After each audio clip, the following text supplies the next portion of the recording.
Hey everybody, welcome to another episode of Thought Leaders. I'm your host Chris Shang, and today we've got Rocco Freed, who's the VP of Sales at Blue Ink. Thank you so much for joining us. Absolutely, Chris. Thanks so much for having me. Yeah, for sure. Tell us a little bit about Blue Ink, what you guys do, and what kind of companies you guys work with. My name is Rocco Freed. I'm the Vice President of Sales here at Blue Ink. And Blue Ink is essentially an e-signature document management platform. We always know that DocuSign is the 1,000-pound gorilla in the room.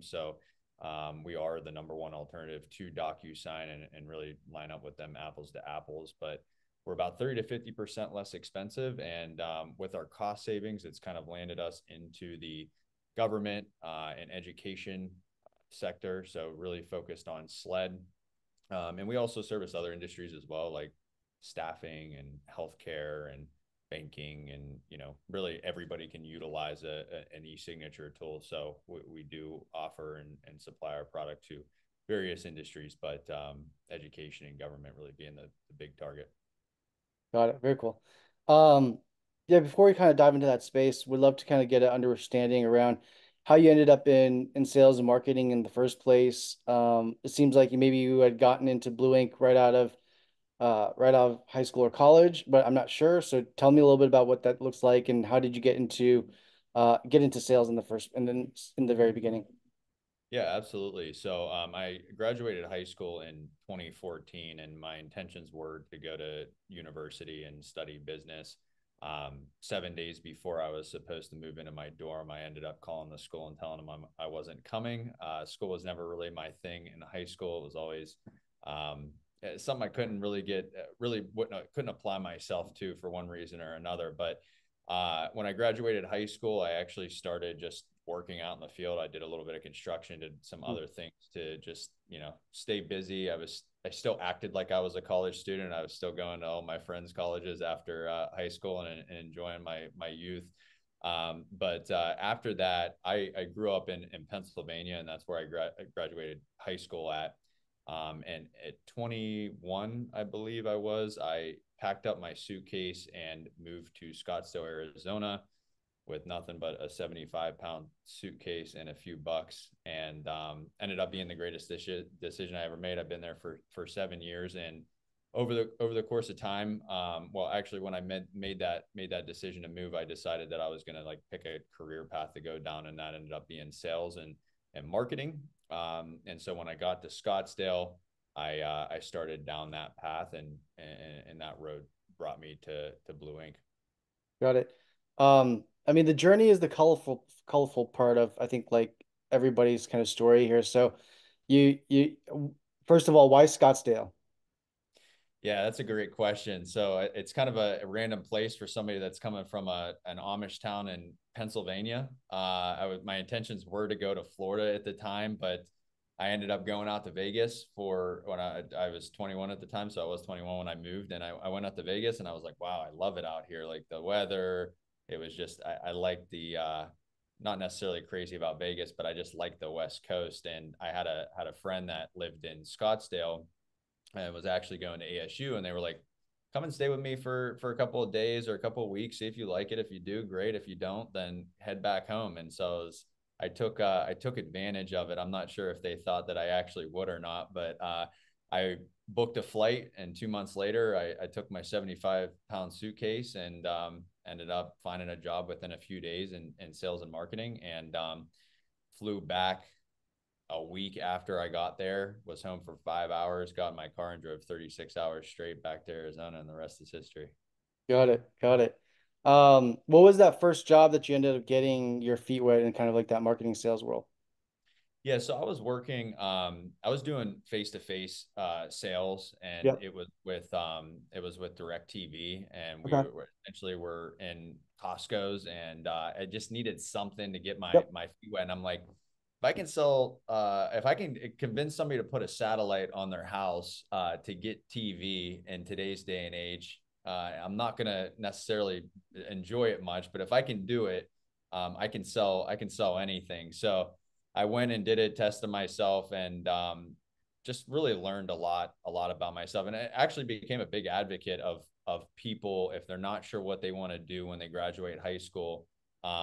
unless they know like a specialty they want to go into. It kind of made me develop this thought like everybody should take a year, go do sales, like learn about yourself, learn how to talk to people, learn how to communicate. That's really where it started at. And I did it for about 6 months. And the way that the organization worked was you could essentially relocate to a market, and you could essentially build a sales team there and duplicate the process. So I ended up moving to San Jose, California, 6 months after I started in Scottsdale. So that position ended up taking me to California, and I was there for a little while and ran a team there. And then eventually decided that that wasn't what I wanted to do for forever. So Got it. And then when did you make the leap? Was into like tech? Was that or SaaS? Was that after the direct TV stint, or was there a few like other opportunities that happened in between? So yeah, I feel like you can go into a lot of different realms with sales and marketing, right? You can go into, more consumer driven. You can go into, real estate as a lot of people do that, or like car sales. A lot of these places have like formal programs, right? And so I think like I've seen a lot of people do that and kind of cut their teeth there. But what drew you into tech in the after that stint? yeah, so after I was done with that, I moved back to Scottsdale after I was in California, and I was starting to explore the digital marketing space a little bit because I like the freedom of like working from my laptop and being able to travel and also help like a lot of different businesses. So I found a position at Facebook where they were actually doing a program where they would bring people in, do a 5 week training and teach you how to run Facebook and Instagram ads and retargeting and Hmm. custom audiences, and teach you the entire thing of how to run ads online. And so I ended up taking the opportunity, and it was such an amazing experience. I was able to go through that 5 week program, and then I was working with companies that were spending 10,000 a week, 100,000 a week, even 500 plus thousand a week on ads. And I was getting on calls with them and auditing their account and showing them where they could optimize their campaigns and where they should spend more money, and campaigns that they should launch to make more money on the platform. And ultimately, of course, the goal was to get them to spend more money, because that's how Facebook and Instagram makes their money. But at the same time, they're not going to spend more money unless they're getting a return on their investment. So was talking to 10 to 12 different companies on a daily basis, got obsessed with it. I was in the office for 12 to 14 hours a day. Just I could see every single ad account for any company in the world. So that was really cool too. I could tell you what anybody was doing. Not that I was allowed to do that, but it made me obsessed with just seeing what was working, what was not working, what was Adidas doing, what was Nike doing, what were these companies that were doing well on these platforms, what were they doing and what was working, and then being able to apply that the next day in a practical setting with the companies that I was talking to. So I became obsessed with that and actually started my own digital marketing agency. So I left Facebook after 6 or 7 months, and started my own marketing agency, and did that for a year where I was helping other companies grow. And there's actually a really big company now, Vesta Board. They're based out of California. I was with them at the very beginning, and they were one of my clients. And now I think they just got listed on the top 5,000 fastest growing companies, or 500 companies in the U.S. So really cool, and it was a great experience. And Blue Ink actually came into the picture when I had my agency, and that's where I built that relationship at. And So I was really doing like marketing aspect, but then I started with Blue Ink as the marketing director. That was about 5 years ago. We were still kind of in that startup stage and didn't really have much of a marketing department or direction on where we were going with our marketing. So I came in and helped build and facilitate that for about the first 12 months. And sales just became more of a natural fit for me. And just with, who I am, my personality, our CEO now makes a joke that I'm the worst marketing director he's ever hired. Yes, I was just mainly I knew how to run ads, but I knew how to figure things out. And so yeah, I moved into the sales role and worked my way up to the vice president of sales. Got it. Very cool. What was it? I mean, what was it about the discovery of like how Facebook ads worked that you feel like got you hooked? I think that I think what I really liked was the ability to implement something and see within a 24-hour time Yeah, period if it was successful or not. So it was like somewhat of like, I don't like to use the word instant gratification because I don't believe in instant gratification, but like it was just like you knew very quickly if what you were doing was working or not. And the way my brain works is like I'm constantly like, okay, how do we fix this? How do we do this better? How do we improve this? And definitely about process and data. And I loved how quickly you could collect the data and understand if something was working and what you needed to do to adjust it. And especially too with my experience at Facebook. I mean, you think about talking to 8, 10, 12 different organizations in a day, having a call with them and having 10 minutes before the call to audit their entire ad account. I was able to do that really quickly. So I knew when I got on that call exactly what they needed to do, what they needed to fix. And so that's what really intrigued me about it, and being able to sell anywhere in the world, and being able to target and do those different things. It was like it made me really interested in it. interesting. Okay. And as you kind of moved into the sales role, uh, you know, and kind of I would say, probably evolved into it and kind of like learned on the fly as you were doing it. What's been some of the what's been some of the things that I guess like either matched your expectations or didn't meet your expectations in going into sales from marketing? I know you mentioned that it was already like you realize it was more like suited to your skill set or your personality type, but what Yeah. was that specifically?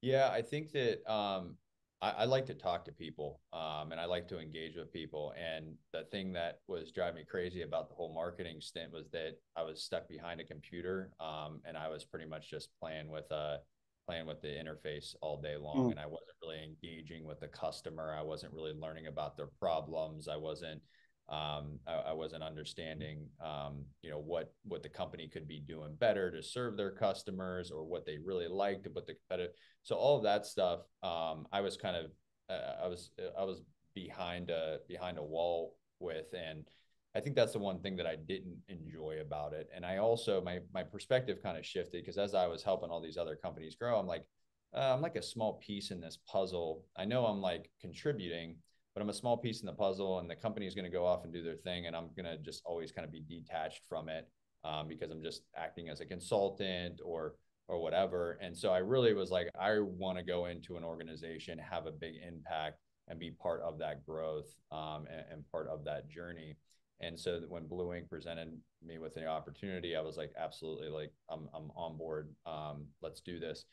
And the transition from the marketing to the sales, I think it was just more or less, I want to get in front of people I want to engage. I still take that experience and the things that I learned with the marketing, in the digital advertising, like the data, like understanding what works and what doesn't work, what's the messaging that works and doesn't work. And I took that into my sales. So it kind of gives me a unique perspective, as a head of sales. And also at the same time, I can help the marketing team, which marketing and sales should be very much connected in an organization. And I think sometimes that's the disconnect, with bigger companies, is that marketing is kind of on an island, sales is on an island, and those two things should be married. And so it's kind of given me a new perspective. But I think that now it's understanding and being able to discuss with a customer directly, or a potential customer, is what really I really enjoy about it now. got it. And I know you mentioned you started with them when they were still kind of like a earlier stage startup. They've kind of gone past that 3-year threshold, which is weeds out probably about like 95% of companies. And they're still around, survived a pandemic and survived, I think, like a crazy market that we've seen in the past couple of years. What's been Did some it of the boot, things that, did sorry, it what? boot, and did it Yeah, did bootstrap. it bootstrapped, right? Yeah. So like tell me what that experience has been like because we do get a lot of startup founders at various stages as well and just people who worked at startups and some that haven't gone on to currently exist and some that have done really well and it's usually a very interesting journey within it internally. Yeah, I mean it's ebbs and flows. There's the highest of highs, lowest of lows, and you got to be battle tested, to do what people like us do, and to survive it. Obviously, the pandemic was a huge blow to a lot of organizations, and some thrived because of it too. And interesting enough, we happen to be an industry that did well. People were going remote; they needed a way to transact documentation and collect Mhm. signatures without being in person, and so we did experience growth because of it, and it helped propel us forward. But I think that in any case, in any industry, no matter what you're doing, for somebody to even be able to have the um, the heart to even do it and try it, even if they don't necessarily succeed the first time. I have all the respect in the world. Our CEO, CTO have completely funded this entire project for the last 10 years. Thank God now we're cash flowing company. But even as it being bootstrapped, you talk about like the 95% that end up dying after the 3 years. A smaller percent of those are actually bootstrapped and make it through. That even increases the level of difficulty when doing software and really any company. So, I'd say that kind of presents its own set of issues, or own set of challenges, excuse me, when you are a bootstrapped organization. But the cool part is we want to do something, we go and do it. We don't have stakeholders, we don't have a board of directors. We can move fast, we're nimble. We put our the cost savings back into our customers' hands, and put the dollars that we save back into the customer's hand, and that's why we're able to be competitive in this market. And now we're building new products and new features that are going to help expand our current feature set and provide more value to our customers at an affordable cost. Got it. What's been some of the things I'm sure you probably are a little bit more privy to and more mature in the space now, like what it means to be within a startup organization, and maybe there was a little bit of naivete when you first started off. I don't know, Yeah. but and I don't know if you were keen on the risks that you might have been taking in terms of like stability and consistency in the whole nine. Yeah, not everybody's built for it. But what about it? That you've seen that really kind of like has kept you excited, kept you interested, kept you engaged, as part of being in that world and knowing now that uh that you guys are somewhat of an anomaly to be that bootstrap company that makes it this long. Yeah, that's a great question, Chris. I think that for me personally, there's a few different aspects of this. I think for me personally, it's the fact that coming in every single day and you're like, I don't know what's going to happen today. Like that really gets me going. And that was one of the things I use the term librarian. Not anything against like somebody that wants to come in and do the same thing every single day. That just wasn't the way that I clicked. I needed like this. And there's I probably need to go see a therapist for this. This is probably not a good thing, but I needed something different every single day, and it's still to this day. It's cool. I'm actually in the Philippines right now. It's Well, 5:35 a.m. and I'm here with our team in the Philippines, and I'm flying to Vietnam next week to go see our development team in Vietnam, and then I'm back to the U.S. So this stuff keeps me excited. I think even though I'm not necessarily an entrepreneur in this respect of starting a company and this being my company, even I am a partner in the business, but I have that spirit in me where it's like I have a I have a high risk tolerance. I enjoy it. I embrace it. I like having my back against the wall. And I think what happens with that, Chris, is that you end up surrounding yourself with other people like that too. And that's what really attracted me to Blue Ink and hearing Zach and Faye's story, our CEO and our CTO, and knowing what it's taken for them to get to this stage, the risks that they took, and the sacrifices they made, and the comfortable positions that they were in, to do what we're doing today. I needed to be surrounded by those type of people, and I think I'm a big advocate for the people that you surround yourself with, or the people that you become, and it's the person that you are, and so that's what really has attracted me from a personal perspective, to this type of business, but then also getting in it and being surrounded by like-minded individuals is really what has kept me engaged and has kept me fired up. got it. And I mean, you now being in the Philippines, going to Vietnam to see the dev team and the whole thing, like probably not something you expected when you started off and as the worst marketing director on the team. But tell me a little bit about what that's kind of been like as maybe your responsibilities and scope of responsibilities has expanded, and you have, more ownership over different parts of the business. Yeah, I mean, the first thing is I wouldn't be able to be where I'm at with amazing mentors without amazing mentors. I've had great guidance. I started with Blue Ink when I was 23, 24. I'm 28 years old now. And I would not be where I'm at if it wasn't for the amazing leaders and amazing mentorship that I've received since being part of this company, and people that I've met that have kind of taken me under my wing. And so I'm extremely grateful, I'm thankful to God for giving me the opportunity to be in this position, and I don't take anything for granted. But it was crazy. We're like driving around, so we're expanding in the Philippines, not just from a personnel standpoint, but also from an acquisition standpoint of customers. And I'm like, we're driving around and we're going to meet with the city of Ilo and the city of Manila and these little towns in the Philippines. And I'm like, this is insane. I'm driving around an island right now, meeting with these mayors of these cities, pitching them Blue Ink, and they're excited to hear about what we're doing and how we're expanding here and all the things that we're doing. And it was like just awakening, like, wow, I can't believe I'm doing this at 28 years old. I would have never thought that this would be something that I'd be experiencing. So I don't really think you can ever prepare for where you're going. You can always have goals. You can always set things that you want to accomplish, but life has a lot of different paths that you can go down, and one little thing can change the entire trajectory of your life. And you make those little decisions every single day.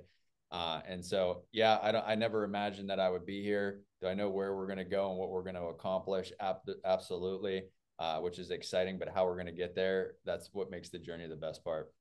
Yeah, very cool. I love that. I mean, I think like obviously you may not have done well in school, but I think it's also contingent upon what your area of interest is, because it's definitely not from lack of work ethic, right? Because I'm sure you can attest to it. It's like you don't get to where you are now without an amazing work ethic. Uh but I do think that there's a disconnect between the educational system versus like what practicality exists out there in the workforce, and it's not necessarily tied together in terms of like performance or how you relate that to grading in school versus real work life. So I think definitely credit to you to find what that opportunity was for you, that area of interest, and then just running with it. And having the people that took a bet on you, right? Um, Very cool. Can I add something to that too, Yeah. Chris? You just made a beautiful point, and something that I'm very passionate about. I actually want to start a nonprofit around this. That I feel like, times are changing. Thank God. I'm not special by any means. I don't think anybody that accomplishes great things is better than anybody else. I think that they've found their craft. They honed in on it. It takes a lot of freaking hard work. It takes a lot of focus. It takes a lot of discipline. But everybody's capable. Everybody's capable in their own way to do something amazing and make a difference. But I think that people don't get to experience enough of their passions and enough of their things. Like you can't know what you want to do for the rest of your life if you don't try a lot of different things. Yeah. Like you can't just wake up one day and go, oh, this is who I want to be. And people do that. I want to be a doctor. I want to be a nurse. I want to be a teacher. I want to be this. I want to be that. And some people just instinctively know, but the majority of people need to experience things, take risks, go and do something like, and the nonprofit that I would love to start and that I will start is one that takes these athletes in high school, because I was a victim of this. It's you become so immersed in your high school sport and you dedicate your life to it. It's your first love, your first thing you're passionate about. And you get to your senior year and it's like you always had these aspirations of playing in college, and everybody when they're 7 years old wants to play in the NBA or the NFL or the MLB or something. um, but you get to high school and now you got to make a decision. Do I hang up the Some people don't even get to make the decision. It's like, okay, this ends for me now, or I go to college. And some people don't even have that option, or they go to college and then it's like it ends after that. But they spend all this time investing into this thing, which is great. It teaches you a lot of good life lessons, but you don't ever explore anything outside of yourself. So having something that exposes these high school athletes and these college athletes to other aspects of life so they can learn a little bit more about something they can do that has longevity, and gives them purpose. So they're not 21, 22, getting ready to go out, graduate college and not have any idea what they want to do, or even being 18 and not having any idea. I think doing that when people are younger and getting them more self-awareness would dramatically change the outcome of their life. For sure. Have you heard of J.R. Butler? I have not. Okay. I mean, you can look him up on LinkedIn, but he's got like a sales agency where he focuses on upskilling athletes and veterans with sales skills, so that they can go back out into the workforce because a lot of them are college athletes or they came back from the military and they don't have like the skills, a necessary skill set to enter the workforce. And so he has a program that he runs with them to skill get them the skills that they need so that they can become salespeople because they ultimately also have like a lot of those innate skill sets, right, that you're talking about that do translate over into different career paths. But he's super cool dude. Was on this about a month or so ago, and just talking about his mission, why he started it in the first place. But similar, I think, alignment. You probably click with him. Yeah, I got to check that out. I got to check that out. Yeah, 100%, man. It's like all these sales organizations, they want, they want the athlete mentality, like insurance company. I mean, everybody, they want that type of mentality. So it's cool, that other people are doing that. I'll have to check it out. I just Googled and found his stuff here. Yeah, very cool, definitely. Last question here is just kind of like as we're up on time is, you mentioned you kind of alluded to this already, but you mentioned starting a nonprofit, and I can tell you have this passion for trying to help others align, I think like connect the dots a little bit, maybe perhaps sooner than later. Um, what's kind of on the next trajectory for you, either personally or professionally, that you feel like uh is in the next, like, I mean you're still relatively young in the grand scheme of things, right? So it's like you got all this kind of experience in this short sprint of time, but what are you hoping to gain in the next few years? Yeah, that's a great question, Chris. So I think for myself, like really where I want to go with this, and actually it started coming out to the Philippines initially 4 months ago was just paying back, and giving back. I still have a lot personally and professionally that I want to accomplish myself, but at the same time, I also want to make a massive impact.